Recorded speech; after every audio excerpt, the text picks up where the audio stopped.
नमस्कार, मैं हूं दिव्या अग्रवाल और आप देख रहे हैं न्यूज 24 की खास पेशकश प्रगतिशील महाराष्ट्र।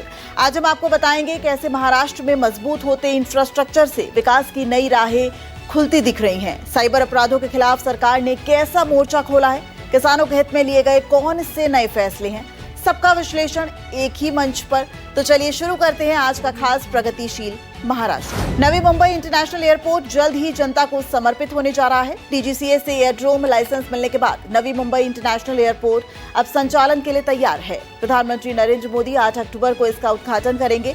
अडानी ग्रुप और सिडको मिलकर नवी मुंबई इंटरनेशनल एयरपोर्ट को 5 चरणों में विकसित कर रहे हैं। पहले चरण में 20 मिलियन यात्रियों की क्षमता होगी। एयर इंडिया, आकाशा एयर और इंडिगो जैसी एयरलाइंस यहां से उड़ान भरेंगी। नए एयरपोर्ट के उद्घाटन से मुंबई एयरपोर्ट का दबाव कम होगा।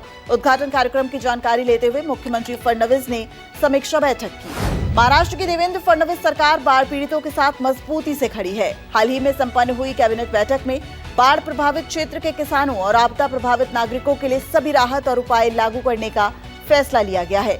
कैबिनेट ने किसानों और नागरिकों के लिए राहत उपायों को मंजूरी दी है। बैंकों को ऋण वसूली रोकने के निर्देश दिए गए हैं और प्रभावित परिवारों को खाद्यान्न और आवश्यक वस्तुएं दी जा रही हैं। नुकसान का आकलन जल्द पूरा कर केंद्र को प्रस्ताव भेजा जाएगा। राज्य सरकार ने केंद्र की मदद का इंतजार किए बिना अपने कोष से राहत देना शुरू कर दिया है। वेगवेगळ्या प्रकारे ज्या प्रकारचं नुकसान झालेलं आहे त्या सगळ्या नुकसानाच्या संदर्भात एक कॉम्प्रिहेन्सिव्ह पॉलिसी तयार करून आणि ही सगळी जी काही मदत आम्ही करणार आहोत ही पुढच्या आठवड्यामध्ये त्या संदर्भातली घोषणा आम्ही करू आणि शक्यतोवर आमचा प्रयत्न आहे की सगळी मदत ही शेतकऱ्यांना दिवाळीपूर्वी त्यांच्या खात्यामध्ये मिळाली पाहिजे अशा प्रकारचा प्रयत्न आम्ही करणार आहोत। तसाच निर्णय मंत्रिमंडळाने घेतला है। महाराष्ट्र में इंफ्रास्ट्रक्चर को मजबूत करना मुख्यमंत्री देवेंद्र फडणवीस की प्राथमिकताओं में शामिल है। इसी दिशा में कदम बढ़ाते हुए हाल ही में मुख्यमंत्री देवेंद्र फडणवीस ने कैबिनेट इंफ्रास्ट्रक्चर कमेटी की बैठक की और राज्य की प्रमुख इंफ्रास्ट्रक्चर परियोजनाओं की समीक्षा की। सीएम फडणवीस ने कहा कि हर सड़क विकास का नया इकोसिस्टम बनाती है। इसके साथ ही मुख्यमंत्री ने जानकारी दी कि नागपुर चंद्रपुर राजमार्ग को सूरजगढ़ परियोजना तक बढ़ाने और सभी कार्य समय पर पूरे करने के निर्देश दिए गए हैं। वर्तमान में महाराष्ट्र में 10 लाख करोड़ रुपए से अधिक की इंफ्रास्ट्रक्चर परियोजनाएं चल रही हैं और जल्द इन्हें गति शक्ति पोर्टल से जोड़ा जाएगा। सीएम फडणवीस का मानना है कि समृद्धि महामार्ग और विदर्भ की सड़क परियोजनाएं क्षेत्र के औद्योगिक विकास को गति देंगी। किसानों की हितैषी महाराष्ट्र सरकार ने गन्ना किसानों के हित में कई बड़े फैसले लिए हैं। मुख्यमंत्री देवेंद्र फडणवीस की अध्यक्षता में हुई बैठक में 1 नवंबर 2025 से गन्ना पेराई सत्र शुरू करने की मंजूरी दी गई है। इस वर्ष गन्ने की एफआरपी 3,550 रुपए प्रति मीट्रिक टन तय की गई है। पिछले सत्र में किसानों को 31,301 करोड़ रुपए का एफआरपी भुगतान किया गया था। सरकार की देखरेख में 148 कारखानों ने 100% भुगतान पूरा किया। सह उत्पादन से 1,979 करोड़ रुपए और इथेनॉल बिक्री से 6,378 करोड़ रुपए की आय भी हुई। हाल ही में हुई इस बैठक में फसल कटाई के मशीनीकरण और सह उत्पादन बढ़ाने पर भी चर्चा हुई है।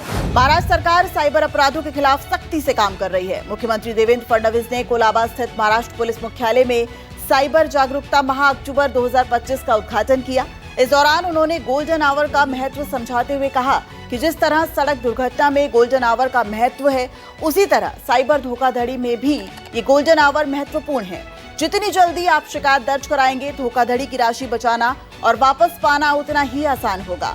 सीएम फडणवीस ने अपील करते हुए कहा कि अगर आपके साथ साइबर धोखाधड़ी हुई है तो बिना देर किए तुरंत हेल्पलाइन नंबर 1930 या 1945 पर शिकायत दर्ज कराएं। साइबर अपराध से निपटने के लिए राज्य में विश्व स्तरीय साइबर लैब्स और रिस्पॉन्स सेंटर स्थापित किए गए हैं।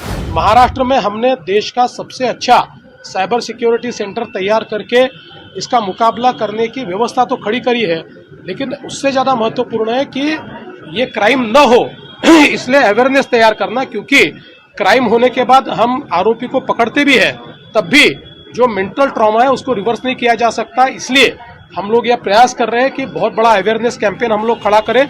इन खबरों से स्पष्ट होता है कि फडणवीस सरकार सिर्फ वर्तमान की चुनौतियों का ही समाधान नहीं कर रही, बल्कि भविष्य के सशक्त महाराष्ट्र की नींव भी रख रही है।